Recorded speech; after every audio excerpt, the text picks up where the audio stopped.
Morning mga kaprobinsya. Ayan, sa probinsya ng Bulacan, dito kagabi naranasan natin ng matinding pag-ulan at pagkulog. So kamusta na kaya yung mga kababayan natin sa Bicol? Yun sila kasi nandun na talaga nakaano yung bagyo sa Bicol. Kung mailarawan natin talaga yung mga pangyayari sa kanilang lugar ngayon, at taga makita nyo naman talaga sa Facebook, grabe ang baha sa kanila, lampasang bubong na, tapos pinasok pa yung mga mall, mga establishmento doon sa kanila sa Bicol.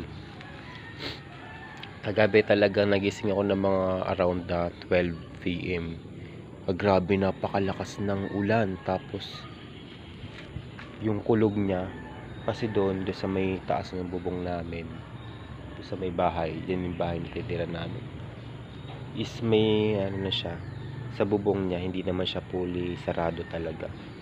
Ano siya, mayroon siyang mga awang-awang na kawayan doon.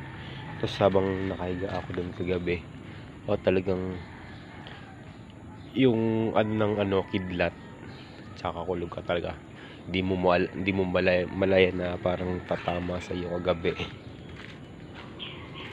Tingnan nyo guys,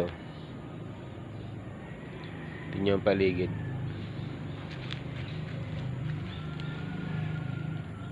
Yan, sobrang lakas ng hangin kagabi. Itong dahon ng saging, naputol siya dun sa taas. Buti na lang di naapektuhan yung ibang mga kasama niya. Buti na lang yung tanim ng tita ko hindi masyadong naapektuhan din, kasi may maliliit na pechay na dyan So hindi pa natin alam kung ano talaga yung mangyayari pa sa daraang araw, mga araw pa, dahil si Bagyong Christine ay nananalasa pa sa ibang lugar, lalo na sa Bicol. Kaya man kung sino man yung nakakakita ng video or nakikita nyo naman sa sitwasyon ngayon ng mga Bicol, sa Bicol na nakita nyo, sobrang nahihirapan sila. Kailangan nila nagpapaano sila ng truck delivery ng mga pagkain, supply, at saka yung syempre magre-rescue sa kanila. Grabe talaga, medyo makulimlim pa. Ayan, tingnan nyo yung kalangitan, makulimlim pa. Ayan. Sana pag-pray natin na sana umalis na yung bagyo sa ating bansa.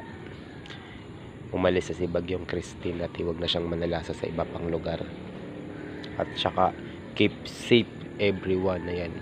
Mas mabuti na mag-rescue na tayo kaysa dumating yung oras na nandyan nahihirapan na kayo dahil hindi kayo nag-rescue. Mas magandang maga kayo nagre-rescue. Alam natin na importante yung mga gamit natin sa bahay, pero mas importante ang buhay ng bawat tao. Kaya mas unahin natin yung safety ng mga tao kaysa sa mga gamit natin, dahil ang mga gamit na yan ay nabibil pa, pwedeng palitan, pero ang buhay ng tao hindi na. So ayun lang guys, ingat sa lahat, ingat lahat ng dinadaanan ng bagyo.